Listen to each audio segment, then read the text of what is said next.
Now, I'm not sure how you begin with an audience in the Netherlands. In America, you begin with a joke. In Asia, you begin with an apology. So I guess in Europe, I combine the two traditions. And I'll apologize for my bad joke. But my bad joke actually is a true story. You know, I used to be at one point in time permanent secretary of the Foreign Ministry in Singapore. And when I was the permanent secretary, one of my colleagues, another permanent secretary, happened to visit China. And in China, he called on his counterpart, a vice minister in China. So he arrived at the office and he said, "Oh, I am Mr. Tan. I'm the permanent secretary from this ministry in Singapore." And there was a young Chinese lady translator there. She listened to him in English and she was scratching her head, trying to figure out how to translate it to Chinese. And then she finally said in Chinese, she said, "Well, this guy says he's Mr. Tan, and he says that he's the eternal typist from Singapore." So permanent secretary became eternal typist. Now, the reason why I begin with that story is that it shows that if you can have cultural misunderstanding between Singapore, which is 75% Chinese, and China, which is 100% Chinese, that you do have a challenge in our hand. And that challenge is going to get even bigger because we are going to enter into a completely different world from the one that we've experienced in the last 200 years. And that essentially is what I'm going to be speaking about. Now if I could divide my remarks, I would say I would divide them into three parts. The first part, of course, is the good news. The second part, I guess I have to share with you some bad news. And then to make sure you all go home happy, I'll have a happy ending at the end of my remarks. But let me begin with the good news. And the good news actually, to be candid with you, is very, very good news.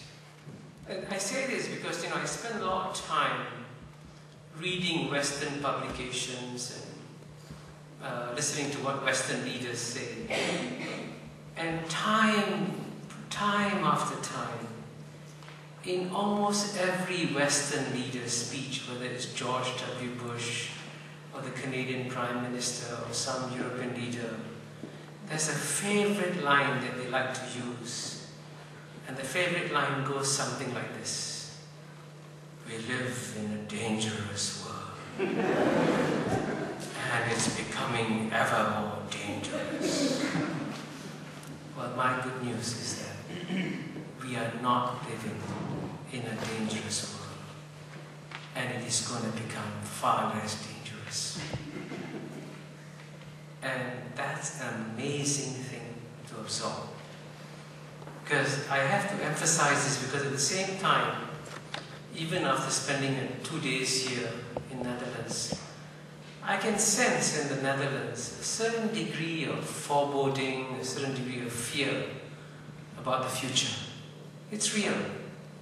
And I've experienced it elsewhere too.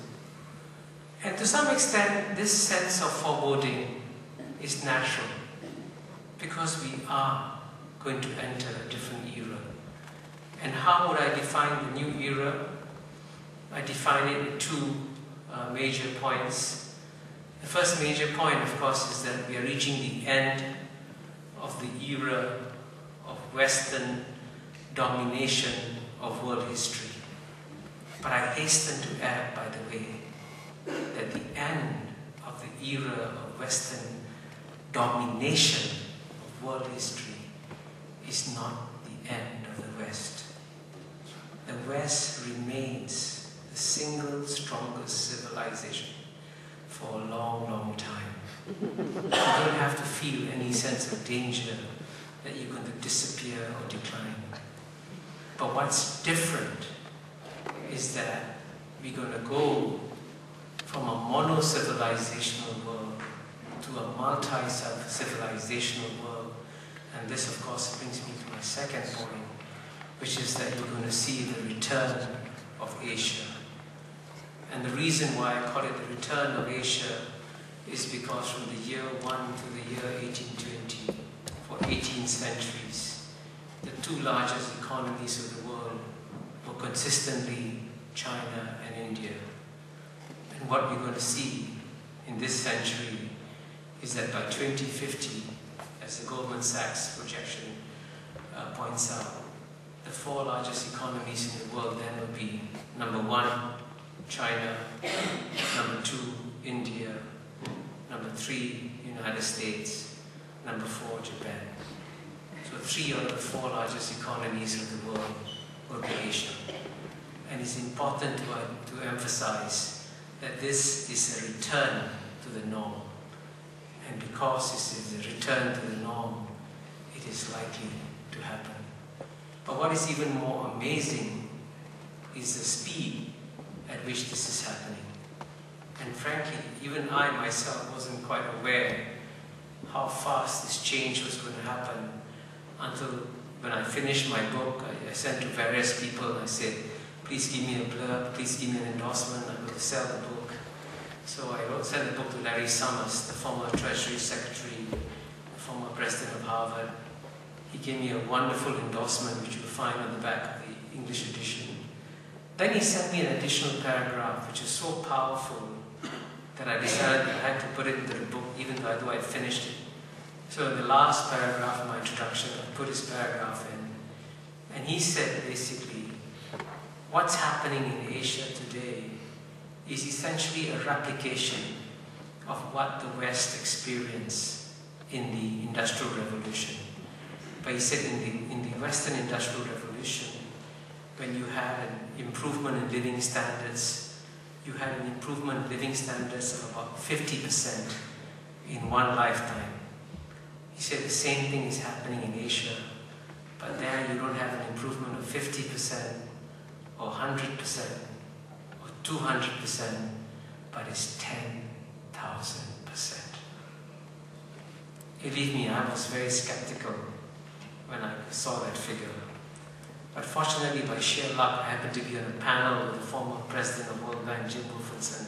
And before the panel discussion began, I told Jim, I said, listen, I got this amazing statistic from Larry Summers, who says that you're going to have a 10,000% improvement in one lifetime in Asia. He said, yeah, Kishore, Larry sent that to me too. I said, what do you do? He said, I got my research assistants to check. So he got his research assistants to check, and guess what? They discovered that the figure is correct. Now, once you hoist in that figure, you begin to realize we are going to experience a change that is completely unprecedented in human history. And that's why it is quite natural to feel a sense of foreboding, because it's a whole new world that is emerging. But of course the big question is, and I ask this as an Asian, is why is it happening now? Why didn't it happen 100 years ago? Why didn't it happen 50 years ago? Why now? And this is, so my answer in the book, and I'm glad Mikhail mentioned it, is that the Asians have finally, as I say, understood, absorbed, and implemented 7 pillars of Western wisdom. And I want to spend a little bit of time talking about these 7 pillars because, you know, when the Economist reviewed my book, they said, oh, don't bother reading this book. This is just another anti-Western polemic, you know. And I said, how can a book that says that Asia is rising because of 7 pillars of Western wisdom be described as an anti-Western